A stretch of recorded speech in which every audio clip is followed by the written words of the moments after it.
আপনার সাহস তো কম নয়। কি বলতে চাও তুমি? আপনি তো একজন খুনি। আপনি আমার ভাগ্নের ভালোবাসাকে মেরে ফেলতে চাইছেন। কোন সন্ত্রাসী ভাগ্নে আমার মেয়ের ভালোবাসা হতে পারে না। চুপ করুন। সন্ত্রাস করেছি আমি, মাস্তান আমি।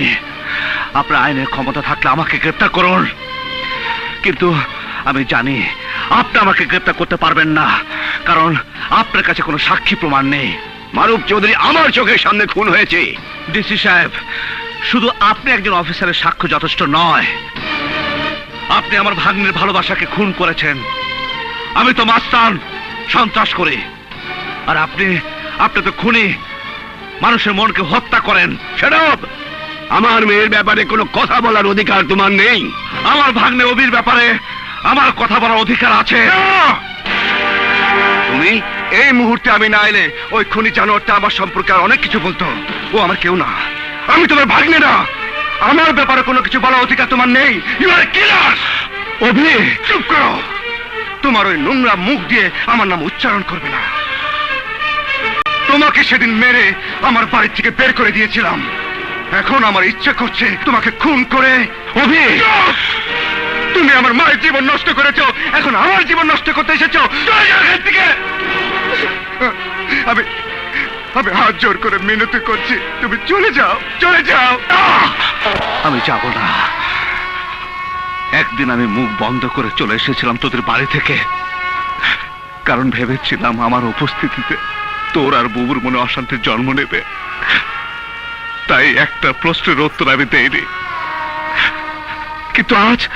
কিন্তু আজ আমাকে মুখ খুলতে হবে, কারণ আমি এখান থেকে নীরবে চলে গেলে তোর ভালোবাসা পড়ে যাবে। আমি আমার বোনের ভালোবাসা পেরেছি, কিন্তু আমার ভাগ্নের ভালোবাসা আমি মরতে দেব না। আজ আমি সব বলবো, আজ আমি সব বলবো, সব। কি বলবে তুমি? কি বলার আছে তোমার? বিশ্বাস কর, বিশ্বাস কর। সেদিন আমি খুন করিনি, আমাকে দিয়ে খুন করানো হয়েছিল।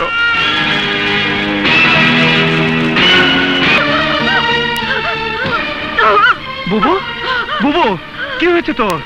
না, কিছু না, শরীরটা ভালো লাগছে না। এ কথা আমাকে আগে বলিসনি কেন? আমি একটু ডাক্তার নিয়ে আসছি। না, ডাক্তার লাগবে না রে। বুবু, বুবু, তুই টাকার কথা ভাবছিস? আরে তোর চিকিৎসার জন্য যদি আমার শরীরে রক্ত বিক্রি করতে হয় আমি তাই করব। আমি ডাক্তার নিয়ে আসছি। রাজু, আমি বলছি ডাক্তার লাগবে না। বুবু, ডাক্তার আনলে কলঙ্কে আমি মুখ দেখাতে পারবো না।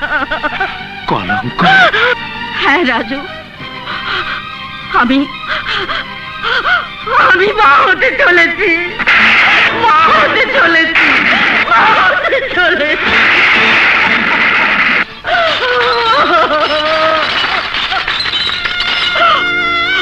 বুবু, বুবু, এটা কি বলছিস? ঠিকই বলছি, আমি গোপনে বিয়ে করেছিলাম। গোপনে? কেন বুবু? ও বলেছিল ওর বাবা আমার আর ওর বিয়েতে রাজি নয়। ওকে বলেছে অন্য জায়গায় ভালো যৌতুক নিয়ে বিয়ে করাবে। ও আমাকে কোর্টে নিয়ে বিয়ে করেছে, কিন্তু ওর বাবা যৌতুকের জন্য আমাকে ঘরে তোলেনি। কত টাকা যৌতুক চেয়েছিল বল? 50,000 টাকা। 50,000 টাকা? হ্যাঁ, ও বলেছিল চাকরি করে ওই টাকা জোগাড় করে ও আমাকে দেবে, আমি যেন ওর বাবার মুখের উপর ওই টাকা ছুঁড়ে মারতে পারি। ভেবেছিলাম তখন তোকে আমি সব খুলে বলবো। তুই আমায় ওর নাম ঠিকানা বল, আমি ওর বাসায় গিয়ে ওর বাবার হাতে পায়ে ধরে রাজি করাবো। ওরা যেন আমার এই বুবুকে ঘরে তুলে নেয়। না রাজু, তুই ওর বাবাকে চিনিস না। ওর বাবা তোকে অপমান করবে, টাকা ছাড়া কিছুতেই রাজি হবে না। কিন্তু এখন কি হবে? তুই কি করছিস বুবু? ছেড়ে দে, ছেড়ে দে আমাকে। এই কলঙ্কে জীবন আমি না!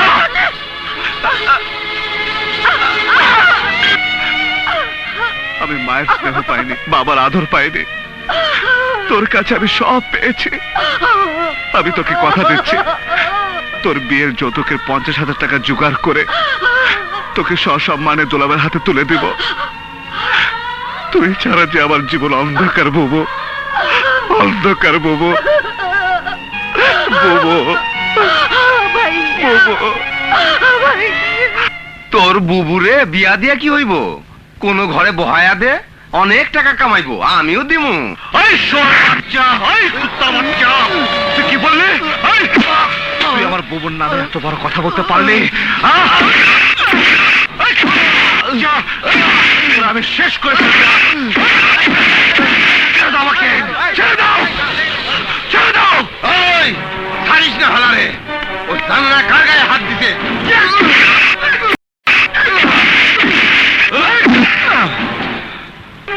মারো, আমাকে যত খুশি মারো, আমার কোনো দুঃখ নেই। আমাকে আমাকে শুধু 50,000 টাকা ধার দাও, আমি কাজ করে সব শোধ করে দেব। শুধু 50,000 টাকা। সর্দার থামো। সালাম সাহেব, ওই হালায় হ্যাঁ, আমি সব শুনেছি। টাকার জন্য পাগল এমন লোক একটা দরকার। আমাকে একটা খুন করাতে হবে, তাই তোমার কাছে এসেছি। আমাদের কটন মিল বন্ধ হয়ে যাওয়ার উপক্রম হয়েছে।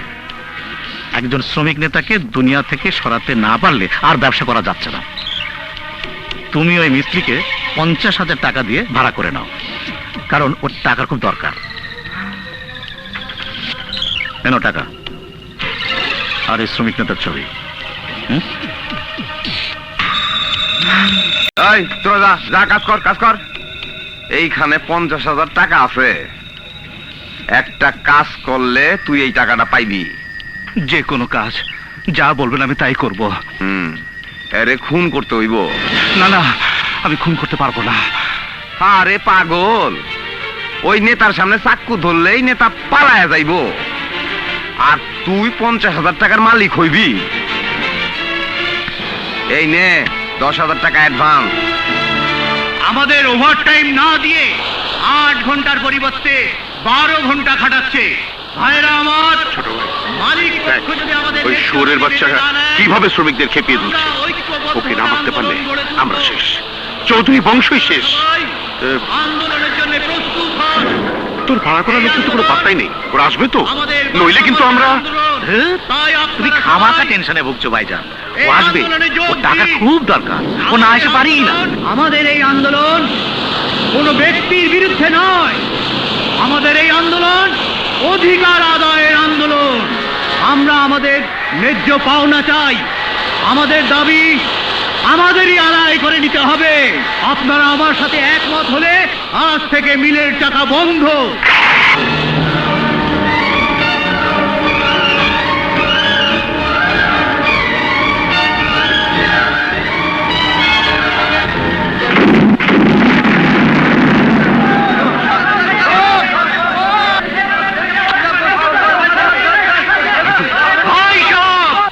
আপনারা যাবেন না, মালিক পক্ষ আমাদের বিরুদ্ধে সন্ত্রাস লেলিয়ে দিয়েছে। মার, এই সুযোগে মেরে দে। যাবে না। মার।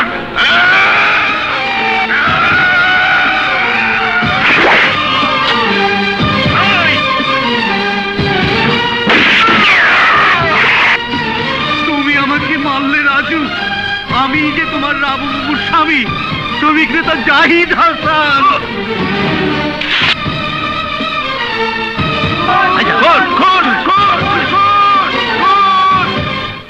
বিশ্বাস করো, আমি খুন করিনি, আমি খুন করিনি।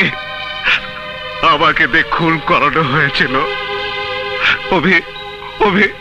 আমি তোকে জায়েজ বানাতে গিয়ে আমি নিজে না জায়েজ হয়ে গেছি।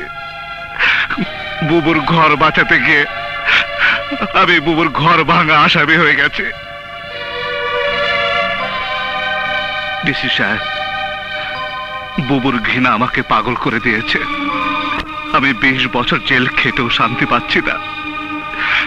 এখন শরীফ চৌধুরীর কাছ থেকে ওই ছবি উদ্ধার করে আমাকে নির্দোষ প্রমাণ করতে হবে। তারপর আমি আমার বুবুর কাছে যাব। আপনি আমাকে মাত্র 2 দিন সময় দিন, আমি নিজে আপনার কাছে এসে ধরা দেব। স্যার, আপনি আমার উপর বিশ্বাস রাখতে পারেন। ঠিক আছে, যাও।